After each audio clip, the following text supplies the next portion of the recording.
여러분의 인생에 가장 춥고 힘들고 눈물 나던 시절은 언제였습니까? 어쩌면 누군가는 바로 지금 오늘 그런 때를 보내실지도 모르겠습니다. 한 가지 질문을 드릴까요? 그렇게 마냥 힘들고 이렇게 춥고 눈물과 한탄만 나올 때 어떻게 이겨낼 수 있을까요? 신앙을 가진 사람들이니 당연히 하나님만 바라보고 말씀을 더욱 붙들고 기도해야죠. 이게 정답일 겁니다. 근데요, 너무 아프면 이 소리도 안 나오지 않던가요? 너무 힘들 때 하나님 도와주세요 이렇게 기도해야 하는데 막상 기도하려고 그러면 막 기도할 힘도 없고 막막하기만 하시지 않던가요? 그렇게 시간이 흐르면서 점점 눈앞에 일상이 함몰되고 현실의 무게에 짓눌리고 그런 일이 매일이 되면 에휴, 세상사 뭐 다 그렇게 사는 거지 이렇게 하게 됩니다. 그리고 처음의 고통도 점점 둔감해지면서 뭐 그럭저럭 특별히 뭐 하나님의 역사가 안 보여도 굳이 나의 믿음과 신앙을 발동하지 않아도 견디면서 그럭저럭 사라지게 됩니다. 어찌 보면 그런 삶도 하나님의 은혜일 겁니다. 그러나 오늘은 우리가 조금 도전적으로 볼 필요가 있습니다. 아니, 신앙이 있는데 나 하나님 자녀인 거 분명한데 왜 이렇게밖에는 살 수 없지? 뭐 물리적이고 현실적인 문제는 그렇다 쳐요. 뭐 빈 통장이 갑자기 하루아침에 채워지는 이런 역사는 잘 안 일어나잖아요. 그리고 막 어제까지만 해도 얼굴 붉히고 막 미워하던 관계가, 힘들었던 관계가 하룻밤 사이에 막 사랑이 솟아나고 이러지는 않지 않습니까? 하지만 왜 이렇게 모든 것이 힘들기만 할 때 영적으로도 몰락한 사람처럼 살게 되느냐 말입니다. 오늘 우리는 학개서를 통해서 우리의 영적 침체에서 다시 시작하게 하시는 하나님의 은혜를 우리 모두가 경험하게 되기를 간절히 바랍니다. 이 학개서는요, 유다가 망했어요. 바벨론에 의해서 망해서 다 포로로 끌려가고 그 끌려갔던 그 바벨론도 또 망해서 페르시아한테 망해서 세계 정세가 한바탕 다 이렇게 뒤집어지고 난 다음에 기록된 책입니다. 이 학개라는 이름의 뜻은 나의 절기, 나의 축제라는 뜻입니다. 아마도 학개가 태어날 무렵이 유다의 절기였던 듯 싶습니다. 자, 학개서가 기록될 때 이 학개의 나이는 아마 100세에 가까운 노인이었을 것으로 추측합니다. 우리가 오늘 읽은 본문에서 계속 이어지는 학개서의 결론을 말하자면 학개서에서 말하고자 하는 바가 뭐냐면 한마디로 말하면 중단된 성전 건축 공사를 다시 시작하라 이 얘기입니다. 이 얘기를 하려면 좀 더 옛날로 좀 돌아가야 하는데요. 여러분 눈물의 선지자 예레미야를 아실 겁니다. 그는 이 유다의 심판, 멸망 이것을 예언했던 선지자였습니다. 그런데 항상 입만 열면 멸망한다, 심판받는다, 잡혀간다 그러던 와중에도 소망의 말씀이 하나 기록되어 있는데요. 예레미야 29장에 보면 유다가 바벨론에게 망해서 포로로 이제 곧 잡혀갈 텐데 예레미야 29장 10절에 보면 바벨론에서 70년이 차면 내가 너희를 이곳으로 돌아오게 하리라. 너희를 포로된 중에서 다시 돌아오게 하리라. 하나님의 약속을 전합니다. 그리고 이 말씀은 실제로 이루어집니다. 에스라 1장 1절에서 3절 말씀을 함께 볼게요. 바사왕 고레스 원년에 여호와께서 예레미야의 입을 통하여 하신 말씀을 이루게 하시려고 바사왕 고레스의 마음을 감동시키심에 그가 온 나라에 공포도 하고 소소도 내려 이르되 바사왕 고레스는 말하노니 하늘의 하나님 여호와께서 세상 모든 나라를 내게 주셨고 나에게 명령하사 유다 예루살렘의 성전을 건축하라 하셨나니 이스라엘의 하나님은 참 신이시라. 너희 중에 그의 백성된 자는 다 유다 예루살렘으로 올라가서 이스라엘의 하나님 여호와의 성전을 건축하라. 그는 예루살렘에 계신 하나님이시라. 아멘. 하나님은 예레미야의 입을 통해서 선포한 이 예언이 이루어지게 하시려고 바사왕 고레스의 마음을 움직이셨습니다. 세계 역사를 움직이시는 분은 그 세계 역사의 진짜 주인은 우리 하나님이십니다.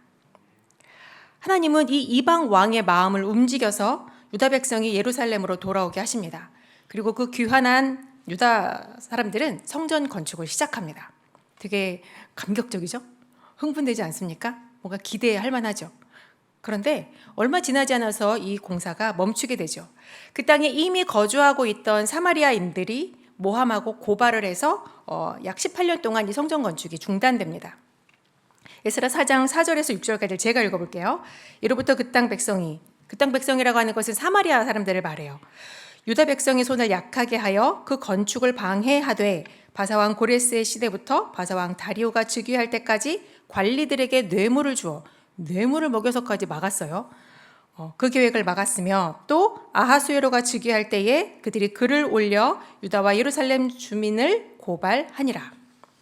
아니, 하나님의 약속대로 예루살렘에 돌아오게 하셔서 돌아왔어요. 그래서 성전을 건축하라 해서 건축 시작했는데 하나님 말씀대로 다 지금 순종하고 있는 중인데 왜 막히게 하시지? 삶은 또 우죽팍팍합니까? 고향으로 돌아오기만 하면 뭐해요? 뭐가 있어야 살지. 아무 기댈 데도 없고 기반도 없고 새로운 땅에 정착하고 식구들 먹여 살리고 이게 쉬운 일이 아니거든요. 뭔가 이렇게 짠 하고 하나님이 이제부터 잘 살게 해주실 줄 알았는데 그것도 아니에요. 그렇게 시간은 흘러갔고 그렇게 서서히 하나님에 대한 기대감도 사그라들고 과거 예루살렘의 영광을 회복한다 이런 꿈도 점차 사그라들고 굳이 하나님 찾지 않아도 그냥 저냥 근근히 그렇게 살아가는 거지 뭐. 예루살렘으로 귀환한 유다 백성들은 긴 시간 그렇게 무기력하고 삶의 염려로 점철된 일상을 살았던 것 같습니다. 그랬던 그들을 다시 시작하게 했던 것은 여호와의 말씀이었습니다. 학개서 1장 2절에서 이들의 삶을 이렇게 표현합니다. 만군의 여호와가 이같이 말하여 이르노라 이 백성이 말하기를 여호와의 전을 건축할 시기가 이르지 아니하였다 하느니라. 자, 이 말은요. 지금의 여론을 봐봐. 대세를 좀 보라고. 아직은 때가 아니야. 지금 우리 살기도 버거운데 무슨 여호와의 전을 건축하라고 그래. 성전 재건은 이때 당시 유다의 그 메시아 신앙과 메시아 사상과 연관되어 있어서 성전을 다시 재건하고 과거의 영광을 회복할 때 메시아가 오셔서 유다를 재건할 것이다 라고 생각했어요. 그런데 지금은 상황을 보아하니 메시아가 지금 오실 것 같지는 않아. 때가 아닌 것 같아 라고 말하는 거죠.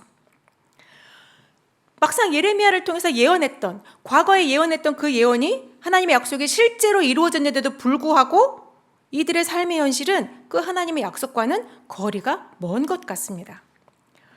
이들은 자기의 삶에 매몰되어서 자기 집을 세우기 바쁜 일상을 살아갑니다. 사실 이게 합리적인 생각이고 이게 상식이죠. 이렇게 해야죠. 일단은 내가 살아야지. 우리 가족 먹고 살아야 되잖아요. 그런데 학개 선지자를 통해서 이 여론과 상식을 거스르는 성전을 다시 건축하라 라는 말씀이 선포되고 있는 겁니다. 이런 학개의 선포가 오늘 우리에게 무엇을 말씀하고자 하시는 걸까요? 첫째는 이겁니다. 학개서 1장 4절에 보면 이 성전이 황폐하였거늘 너희가 이때에 판벽한 집에 거주하는 것이 옳으냐. 자, 표준 세번역으로 읽으면 이렇습니다. 성전이 이렇게 무너져 있는데 지금이 너희만 잘 꾸민 집에 살고 있을 때란 말이냐. 현대인의 성경은 더 사실적이에요. 내 성전은 황폐한 채로 있는데 너희는 호화주택에 살고 있느냐. 네, 이게 무슨 말이냐면 중단된 성전 건축에는 관심 없고 중단된 하나님의 언약, 중단된 하나님의 나라에는 관심 없고 자기의 삶에만 몰두하고 있구나 너희들이. 그런 말씀입니다. 여러분 이 말씀을 오해하지 않으셨으면 좋겠어요. 지금 우리 교회가 교육관 공사가 진행 중인데 다 모두들 자기 문제에만 혈안이 돼가지고 이기적으로 생각하지 말고 교육관 짓는데 헌금하십시오 이런 얘기를 하려는 게 아닙니다. 이 말씀이 정말 우리에게 묻는 것은 나는 정말 예수 믿는 사람 맞나?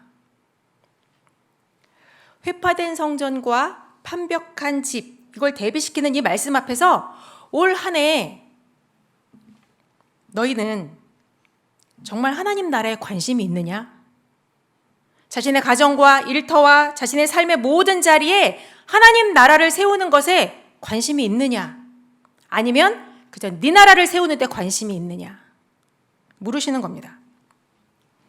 제가 이렇게 막 호통을 치니까 막 찔리시나 본데 안 그러셔도 돼요. 여러분 솔직히 말해서 우리가 막 더 좋은 집, 더 좋은 차, 더 나은 삶의 형편 우리가 흔히 세속적이다 물질적이다 말하는 이런 것들에만 관심 있는 사람들입니까?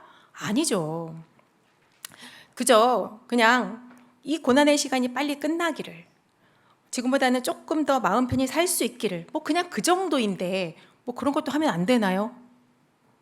아니 그냥 이번 달 나갈 이자 생각하고 애들 학원비 걱정하고 우리 아들 그냥 재수로 끝나고 삼수까지는 안 했으면 좋겠는데 뭐 이런 바람을 가지고 그냥 이렇게 사는 게 이게 내 삶에만 몰두하고 하나님 나라는 등한히 하는 그런 겁니까? 그럴 리가요. 아니 솔직히 말해서 내 머릿속에는 지금 막 어느 대학 갈까? 올해 내가 취직할 수 있을까?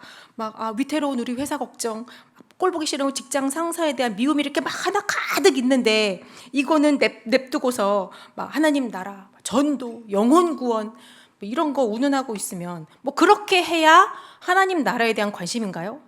오히려 자신을 속이는 거 아닌가요? 그럼 대체 어쩌란 말인가? 여러분 머릿속을 가득 채우고 있는 그 문제들, 성적의 문제, 취업, 뭐 내 자식 문제, 돈 문제, 그러니까 내가 걱정하고 고민하는 그 모든 문제에 하나님이 개입해 주셔서 통치해 주시기를 구하라는 겁니다. 단순히 그냥 고난 끝 행복 시작, 막 두 발 뻗고 맘 편히 지내는 그런 시간이 빨리 오기를, 뭐 문제가 해결되기만을 구하다가 점점 문제에 짓눌려서 그냥저냥 다 그렇게 사는 거지 뭐 이러면서 신앙적으로 둔감해진 채로 견디는 게 아니라 그 모든 문제들이 괜히 생긴 게 아니잖아요. 그 속에서 하나님이 뜻하시는 바를 생각하고 그 각각의 문제들을 하나님께서 다스리시는 하나님 나라가 되게 하라는 겁니다. 하나님이 다스리시면 그럼 나는 뭐 하고요? 나는 그분의 다스림에 순종해야죠. 나는 정작 그분의 다스림을 거절하면서 하나님 이 문제에 개입해 주세요. 이렇게 말하는 건 하나님 쟤 좀 혼내 주세요. 하나님 이것 좀 해결해 주세요. 이렇게 하는 차원이 아니란 말입니다. 나를 포함한 모든 사람, 모든 상황에 하나님의 다스림이 임하게 하옵소서. 그렇게 되면 아마도 나는 지금보다 좀 더 손해볼지도, 좀 더 힘들어질지도 모릅니다. 그러나 하나님이 다스리시는 하나님 나라가 임하게 하여 주옵소서. 마태복음 6장에 그렇게 말씀하시죠. 그러므로 염려하여 이르기를 무엇을 먹을까? 무엇을 마실까? 무엇을 입을까? 하지 말라. 이는 다 이방인들이 구하는 것이라. 하늘 아버지께서 이 모든 것이 우리에게 있어야 할 줄을 아십니다. 근데 여러분, 그것으로 충분하신가요? 하나님이 다 아신다 하니까 그걸로 충분하십니까? 네, 충분해요. 하나님께서는 나보다 나에게 뭐가 필요한지 더 잘 아시는 분이십니다. 그래서 충분합니다. 뿐만 아니라 그래서 우리는 이렇게 말할 수 있는 거예요. 그런즉 너희는 먼저 그의 나라와 그의 의를 구하라. 그리하면 이 모든 것을 너희에게 더하시리라. 그러므로 내일 일을 위하여 염려하지 말라. 새해에, 올해에 하나님 나라에 대한 눈이 열려진 자로 살아갈 수 있기를 바랍니다. 내가 그분께로부터 어떤 사랑을 받고 있는지, 그가 우리를 흑암의 권세에서 건져내셔서 사랑의 아들의 나라로 옮기신 것에 대한 믿음을 붙들고 하나님 나라의 백성답게 살아가는 것이 우리의 관심사가 되기를 바랍니다. 그것이 지금 여러분 머릿속을 가득 채우고 있는 그 문제들, 그 각각의 문제들과 깊은 관계가 있다는 거예요. 하나님이 개입하셔서 다스리시면 그 문제가 어떻게 달라질지, 어떤 하나님의 나라가 세워질지 기대해 보시라는 겁니다. 하나님 나라와는 상관없이 그저 염려로 시작하는 한 해는 염려로 마무리할 수밖에 없습니다. 염려의 문으로 들어갔으면 당연히 염려의 문에서 나오겠죠. 학개서 1장 5절과 6절에 이렇게 말씀하십니다. 그러므로 이제 만군의 여호와가 이같이 말하노니 너희는 너희의 행위를 살필지니라. 너희가 많이 뿌릴지라도 수확이 적으며 먹을지라도 배부르지 못하며 마실지라도 흡족하지 못하며. 자, 너희의 행위를 살필지니라. 이 말씀은요, 쉽게 말하면 너희의 진심이 뭔지를 봐라라는 거예요. 자, 진심 이거 하고요, 우리의 마음과 생각 이거 하고 좀 다를 수 있습니다. 마음 먹은 거, 결심한 거, 생각한 거 이런 거는 주로 어떻게 표현되죠? 말로 표현됩니다. 근데 내 속의 진심은요, 우리의 행위로 나타납니다. 우리의 행위가 어떠했나요? 먹고 사는 게 걱정이어서 먹고 사는 일에 전념했습니다. 물론 마음은 항상 하나님께 가 있죠. 하지만 적게 뿌리면 적게 거둘까봐, 조금밖에 못 마시면 목마를까봐, 흡족하지 못할까봐 늘 우리 삶에 전념하고 수고했습니다. 그랬더니 수확이 많아졌습니까? 배부르고 흡족하게 채워졌나요? 네, 채워져요. 채워져요. 아니라고 그러시면 안 돼요. 채워집니다. 열심히 애쓰고 수고했는데 당연히 채워지죠. 근데 뭐 이 정도면 괜찮은 것 같아요 라고 말할 수 있죠. 근데요, 염려 때문에 내 삶에 전념하는 거, 우리는 그거밖에 안 해봤으니까 그 정도도 괜찮다고 하는 거죠.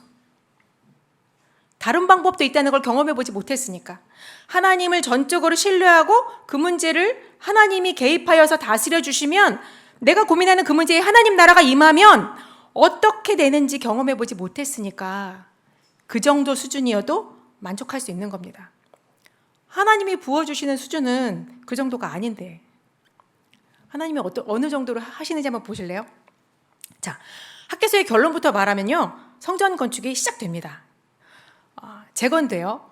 근데 18년 전과 똑같은 일이 또 벌어집니다. 방해꾼들이 등장해요. 에스라 5장 3절에 보시면 유브라데강 건너편의 총독 다뜨네와 스달보스네가 그들의 동관들이 다 나와 그들에게 이르되 누가 너희에게 명령하여 이 성전을 건축하고 이 성곽을 마치게 하였느냐 하기로. 자, 여기 보면 유브라데강 건너편 사마리아 지역을 말해요. 그쪽을 다스리는 총독 다뜨네와 스달보스네가 야, 이거 누가 지으라 그랬어? 이렇게 시비를 겁니다. 그래서 5절에 뭐라고 말씀하시냐면, 하나님이 유다 장로들을 돌보셨으므로 그들이 공사를 능히 공사를 막지 못하고 이 일을 다리오에게 아뢰고 그 답장이 오기를 기다렸더니 하나님이 공사를 막지 못하게 하셨다 해요. 물론 다뜨네와 스달보스네는 다리오 왕한테 보고서를 보내죠. 근데 옛날 분위기와는 좀 다릅니다. 이런 보고서를 보낸 거예요. 여기 유다 지역에 유다 사람들이 성전 건축하고 있는데 이 사람들 말로는 이거 옛날에 페르시아 왕이 하라고 해서 시작한 일이랍니다. 사실 여부를 확인해 주십시오. 자, 보고서를 받고 다리오 왕은 조사합니다. 에스라 6장으로 갑니다. 6장 2절에 보면 메데도, 그러니까 경기도 강원도 할 때 그 도예요. 메데도 앙메다 궁성. 바사에는 4개의 궁성이 있는데요. 이 앙메다 궁성은 여름 궁전이었대요. 이곳에서 과거 고레스 왕의 조서를 발견하게 되죠.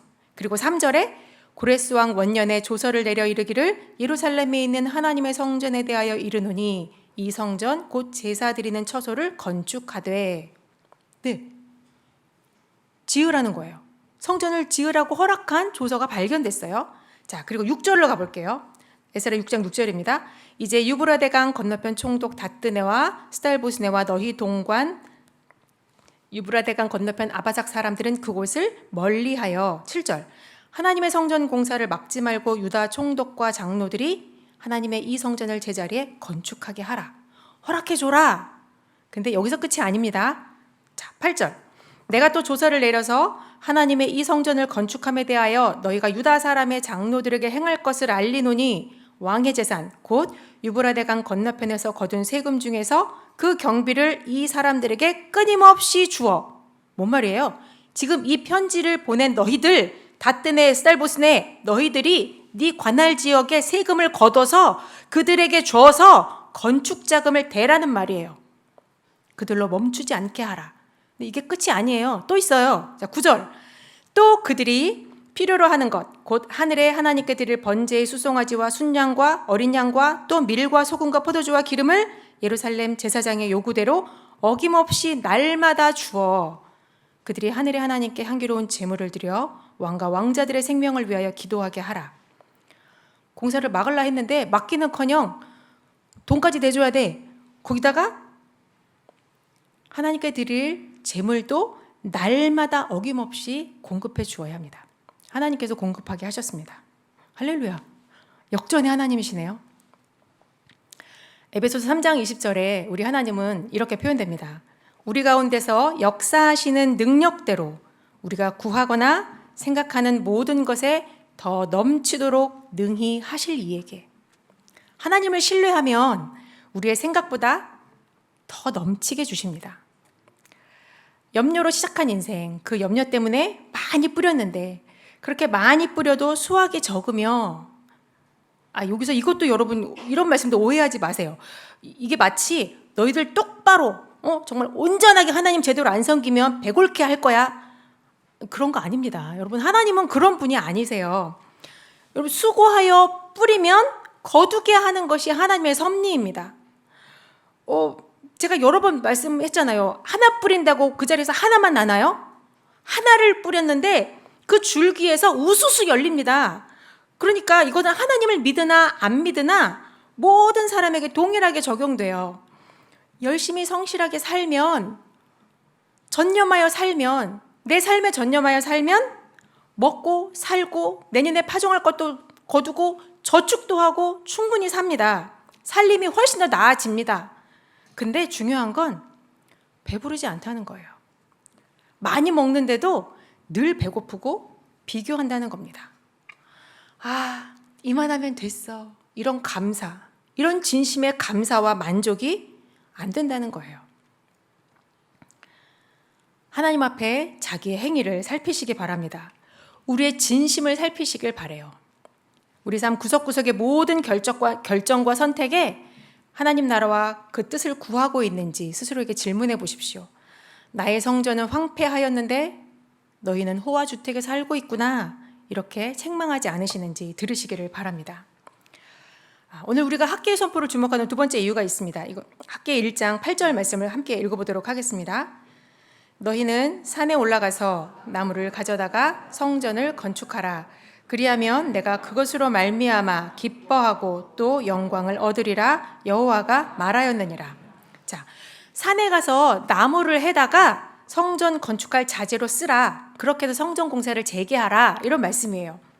성전은 원래 백향목으로 짓는 거 아닌가요? 그냥 산에 있는 아무나무나 해다가 이렇게 성전 지어도 되나? 죄로 오염된 우리들의 시선은요, 하나님의 일을 할 때에도 교회 안에서도 똑같이 작용합니다. 무슨 말이냐면 우리가 위대하고 크고 큰 희생을 하면 이것이 곧 거룩하고 하나님을 기쁘시게 하는 일이라고 착각합니다. 그러나 하나님은 우리가 진실하게 자원하여 드릴 때 기뻐하시지 많이 드리는 것을 기뻐하지 않으세요. 왜냐하면 그분은 가난하지 않으시거든요. 성전 건축이 지난 18년 동안 중단된 이유는 방해 세력이 있기도 했었지만 더 중요한 건 현실의 벽에 부딪혔던 까닭입니다. 하나님은 유다를 향해서 이렇게 늘 말씀하시죠. 너희는 선민이다. 그리고 그 선민을 향한 하나님의 꿈을 선포해 주세요. 예루살렘의 영광을 회복시키겠다. 내가 너희를 회복시키겠다. 근데 꿈은 거창한데 현실은 어떤가요? 현실은 예루살렘에 오긴 왔어. 근데 거기는 이미 딴 사람들이 살고 있고 나는 이제 와가지고 자본도 없이 가난해. 내가 뭘 할 수 있지? 성전 지어? 백향목? 그거 비싼데 그거 살 돈이 어디 있어? 고향으로 딱 돌아올 때만 해도 꿈에 부풀어 왔었는데 현실은 초라해요. 예수님을 믿고 사는 나의 현실은 어떤가요? 매사에 모든 이들보다 뛰어나고 실력도 영성도 탁월한 그런 사람으로 살고 계십니까? 바벨론 같은 이 땅을 살 때 하나님의 자녀라고 존귀한 자라고 하는데 사실 밖에 나가면 초라하고 힘들고 삶의 문제가 끊이지 않습니다. 그런 우리들에게 하나님이 말씀하세요. 너희는 산에 올라가서 나무를 가져다가 성전을 건축하라. 이 말씀은 네 힘이 미치지 못할 백향목 그렇게 위대한 거 꿈꾸지 말고 레바논 백향목 구하려고 애쓰지 말고 지금 할 수 있는 것을 해라. 지금 할 수 있는 것을 해라. 그렇게 하면 내가 기뻐하고 그것으로 영광을 얻으리라. 내가 지금 할 수 있는 그것으로 하나님 나라를 세우고 하나님이 기뻐하시고 그것을 통해 영광을 받으십니다. 어떤 분들은 이미 오래전부터 겨울에만 갇혀서 사시는 분들 있을 겁니다. 아무리 걸어도 터널이 끝나지 않는 분들도 있을 겁니다. 이럴 때 이런 삶을 사는데 이렇게 초라하고 힘든 삶을 사는데 하나님의 일을 한다? 신앙생활을 한다? 이게 대체 무슨 의미가 있을까? 더 초라해지고 오히려 이렇게 사는 내 모습 때문에 하나님의 이름만 부끄럽게 만드는 거 아닐까? 하지만 오늘 성경은 이렇게 말씀하십니다. 다시 시작해라. 괜찮다. 네가 할 수 있는 거. 산에 가서 나무 해다가 그걸로 하나님의 전을 세우기 시작해라. 그래도 우리는 끝까지 막 발뺌하고 말하죠. 하나님 준비되면 할게요. 지금은 때가 아닌 것 같아요. 목자로 섬기라고요? 저는 아직 많이 부족해요. 그렇게 하지 마시라고요. 그런 말씀 하지 마시라고요. 더 좋은 거, 더 많은 거, 더 훌륭한 거, 그거 드리겠다고 미루지 말고 지금 할 수 있는 것을 해라. 지금 다시 시작해라. 내가 그 일을 통해 기뻐하고 내가 그 일을 통해 영광을 받으리라. 주님의 생각은 우리의 생각과 차원이 다릅니다. 하나님은 우리가 막 미치지 못할, 아무리 애써도 닿지 못할 대단한 헌신을 해야 기뻐하는 분이 아닙니다. 사람은 그런 거 해야 기뻐해요. 막 할 수 있는 만큼만 하면 혼나죠? 할 수 없는 것을 힘에 지나도록 해야 칭찬하잖아요. 하나님은 아닙니다. 지금 할 수 있는 최선으로 시작하십시오. 각자의 최선은 다를 수 있어요. 누군가에게는 그저 새벽 조금 일찍 일어나서 기도하는 거, 또 누구는 올해는 그래 마음 먹고 목장 모임 참석해야지 하는 것일 수 있어요. 누구는 목자로 헌신도 하는데 막 겨우 목장 모임 참석하는 것으로 뭘 드린다고 해. 네, 할 수 있습니다. 괜찮다. 네가 지금 할 수 있는 것을 해라. 누군가는 또 한쪽에서 그러실 거예요. 난 헌금도 제대로 못 드리는데. 괜찮다. 여러분의 마음을 드리고 여러분의 존재를 드리십시오. 중요한 것은요, 지금 하는 것입니다. 시간이 있고 나중에 형편이 되면 드릴 수 있는 것이 아니에요. 예언컨대, 감히 예언컨대 시간이 있고 형편이 지금보다 나아질 때 드리려고 한다면 어쩌면 그때는 영원히 안 올지도 모릅니다. 자기의 행위를 살필지니라. 자신의 진심이 무엇인지 들여다보십시오. 그리고 지금 할 수 있는 것을 하세요. 그렇게 올 한 해 염려로 자기 삶에 몰두하기보다 내 삶의 전 영역에 하나님 나라가 임하기를 구하는 그런 내가 되길, 그런 가정을 세워나가길 원합니다. 그런데요, 우리는 힘이 없습니다. 자꾸 비교되죠. 무력한 내 삶을 자꾸 보면서 주저앉습니다. 주님 말씀 앞에서 우리 다시 시작하게 하여 주십시오. 지금 예배하게 해주십시오. 지금 말씀을 붙들게 해주시고 지금 더 사랑하게 해주십시오. 그렇게 다시 시작하게 하여 주시옵소서. 우리 찬양하면서